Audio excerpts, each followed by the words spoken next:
Kasus pelanggaran HAM berat yang sudah dikeluarkan mulai dari peristiwa 65, penembakan misterius, Talang Sari, penghilangan paksa sampai Wamena. Dan saya ingatkan tahun 2009 DPR sudah mengeluarkan 4 rekomendasi pada saat itu kepada Presiden. Satu, membentuk pengadilan HAM ad hoc. Yang kedua, menemukan 13 korban penghilangan paksa. Yang keempat, memberikan kompensasi dan pemulihan.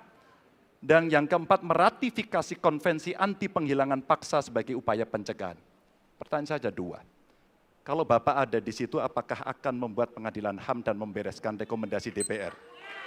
Pertanyaan kedua, di luar sana menunggu banyak ibu-ibu, apakah Bapak bisa membantu menemukan di mana kuburnya yang hilang agar mereka bisa berziarah?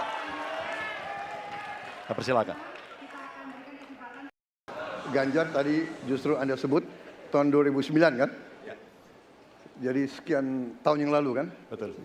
Dan masalah ini ditangani justru oleh Wakil Presiden Anda. Ya. Ya. Jadi apalagi mau ditanya kepada saya? Saya sudah menjawab berkali-kali, ada rekam digitalnya. Saya sudah jawab berkali-kali. Tiap 5 tahun kalau polling saya naik, ditanya lagi soal itu.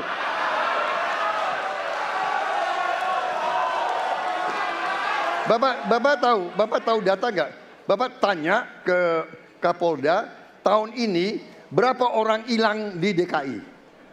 Tahun ini, ya, ada mayat yang diketemukan baru beberapa hari yang lalu dan sebagainya. Come on, Mas Ganjar. Ya, jadi saya tadi katakan, saya merasa bahwa saya yang sangat keras membela hak asasi manusia. Nyatanya orang-orang yang dulu ditahan, tapol-tapol, yang katanya saya culik, sekarang ada di pihak saya membela saya, saudara-saudara sekalian.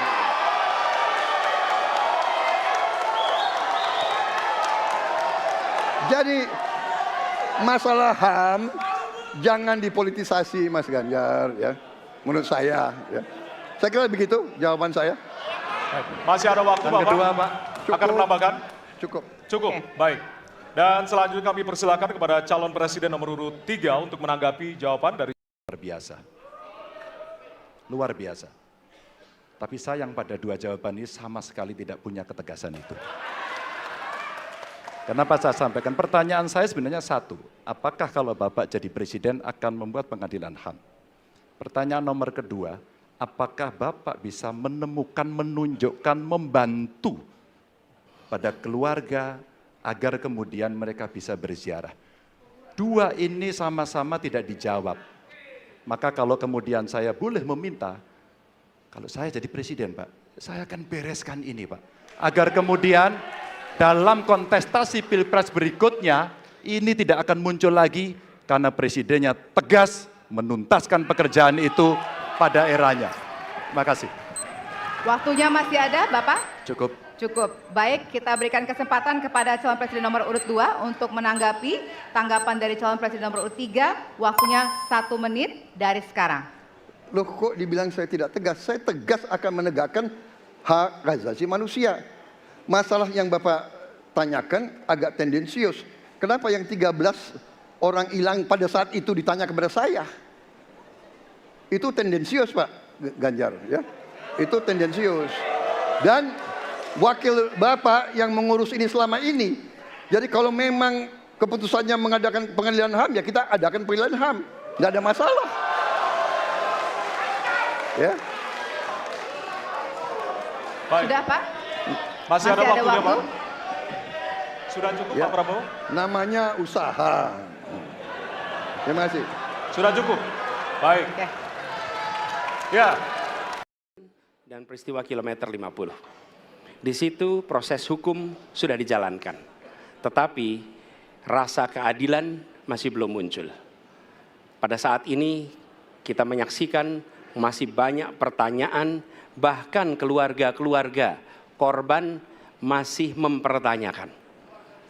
Karena itu, saya ingin bertanya kepada Pak Ganjar. Saya posisinya adalah ini harus dituntaskan. Ini harus bisa menghadirkan rasa keadilan, bukan saja soal legalnya yang sudah diselesaikan. Saya ingin tanya posisi Pak Ganjar di dalam dua peristiwa ini. Terima kasih. Waktunya masih ada, Bapak? Sudah cukup? Oh, udah cukup. Baik. Baik. Terima kasih kepada calon presiden nomor urut 3. Kami berikan kesempatan untuk menjawab selama 2 menit. Waktunya dimulai dari sekarang. Terima kasih Mas Anies. Saya kira dua isu itu menjadi public talks, kanjuruhan. Kita bisa bertemu dengan para pencari fakta, kita bisa melindungi korban, kita bisa membereskan urusan mereka dari sisi keadilan korban, termasuk di kilometer 50. Ketika kita bisa bereskan semuanya, maka kita akan naik dalam satu tahap. Apakah kemudian proses legal dan kemudian mencari keputusan yang adil bisa dilakukan? Jawaban saya, bisa. Jadi dalam pemerintahan ini mesti berani untuk tidak lagi menyandra persoalan-persoalan masa lalu sehingga berlarut-larut. Sehingga apa yang terjadi ketika muncul terus-menerus akan menjadi sensi terus, karena tidak pernah ada keputusan. Maka cara-cara ini mesti dihentikan dan kita mesti berani tegas. Kadang-kadang kita juga mesti harus berpikir dalam situasi yang lebih besar. Mari kita ciptakan kembali Undang-Undang KKR. Mari kita hadirkan kembali Undang-Undang KKR agar seluruh persoalan-persoalan pelanggaran HAM itu bisa kita bereskan dengan cara itu. Sehingga bangsa ini akan maju dan tidak lagi kemudian berpikir mundur karena persoalan-persoalan seperti itu yang tidak pernah dituntaskan. Kita harus tuntaskan itu. Baik. Masih tersisa waktunya Bapak? Cukup. Cukup?